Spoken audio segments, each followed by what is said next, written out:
In a city that woke up at the same hour every morning, with the same streets and the same pale light, there was a woman named May. Every day she passed by the same mirror, a mirror that once reflected two people laughing side by side, but now it showed only her reflection, alone, because the person who once stood beside her, Anne, had long disappeared from her path. Once, May and Anne were close friends and colleagues. They shared dreams in a small meeting room, filling the walls with sticky notes of bright ideas. But deep inside, Anne deeply envied May, her talent, her calm, her effortless way of being seen and appreciated.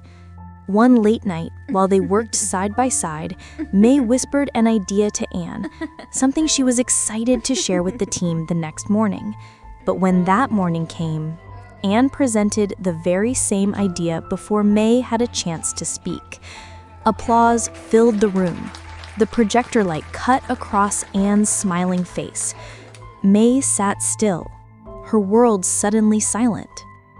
After that day, they never spoke again. Anne resigned soon after, leaving behind an empty desk that felt like a wound in the middle of the team. Time slowly covered the memory with a thin layer of dust, but the pain never really faded. Years passed. May became a team leader. She had a new junior colleague, Sarah, bright, eager, and brave enough to ask questions others avoided. May felt a quiet affection for Sarah. In her, she saw a reflection of her younger self, the same spark in the eyes that whispered, "I just want the world to see that I, too, have something to give." One day, in a spotless white meeting room, under the hum of fluorescent lights, May waited for the right moment to share an idea she had worked on all night. But before she could speak, Sarah raised her hand, confident, smiling, and presented the same idea, the very same one May remembered explaining to her just the day before. Sarah spoke with passion and flow. When she finished, the manager praised her, and a soft round of applause filled the room. May smiled faintly, but inside, the world stopped turning. The old scene came back to life. Anne, under the projector light, the same clapping, the same silence, the same ache. Everything felt like a perfect repetition, and yet something was different. She didn't explode. She didn't need to. She just sat there quietly, hearing a soft voice rise from within her, asking, "Again? This again?" After the meeting, May didn't rush to judgment. She returned to her desk, sat down quietly, and began to think. And then it struck her. This is the same cycle I once lived in, and I'm done. For years, May had carried her anger toward Anne in silence, not because she was cruel, but because she never knew where to put it down. Holding on to resentment was like gripping a heavy stone, believing it was armor, when in truth, it was only weight. Weight that slowly pulled her heart downward day after day. That day in the meeting, she didn't forgive because she was noble. She forgave because she was tired. Tired of the same ache, the same weight, the same story. And when she slowed down enough, she began to see the pattern.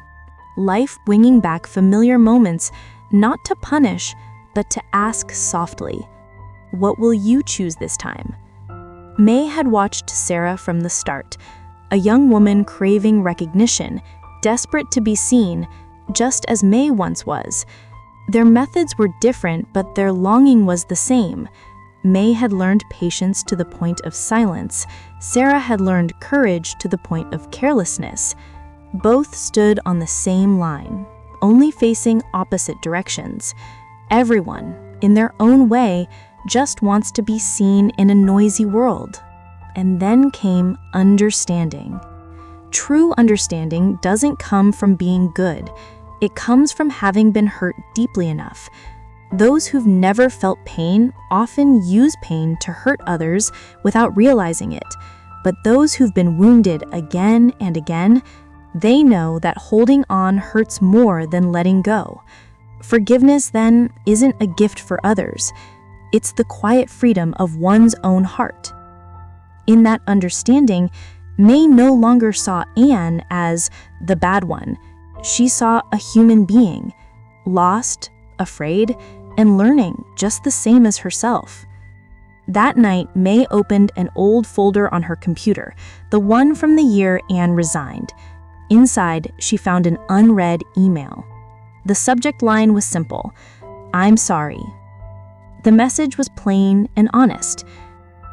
Anne confessed she had acted out of fear of being overlooked, fear of not being enough. She didn't dare apologize in person, but she wanted May to know she always admired her and was grateful for how she once made her believe in herself.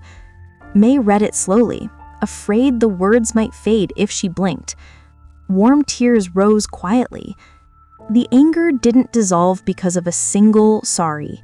It dissolved because she finally accepted her own pain, without trying to justify or erase it, just accepted that it had hurt and that she was tired of hurting. For the first time, she could breathe fully again.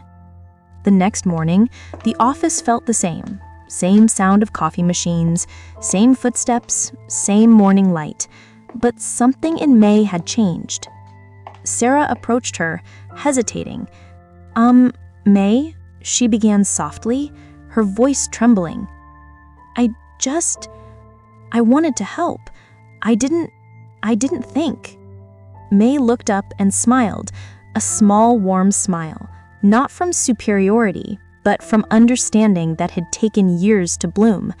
She placed a gentle hand on Sarah's shoulder and said quietly, "It's okay, Sarah.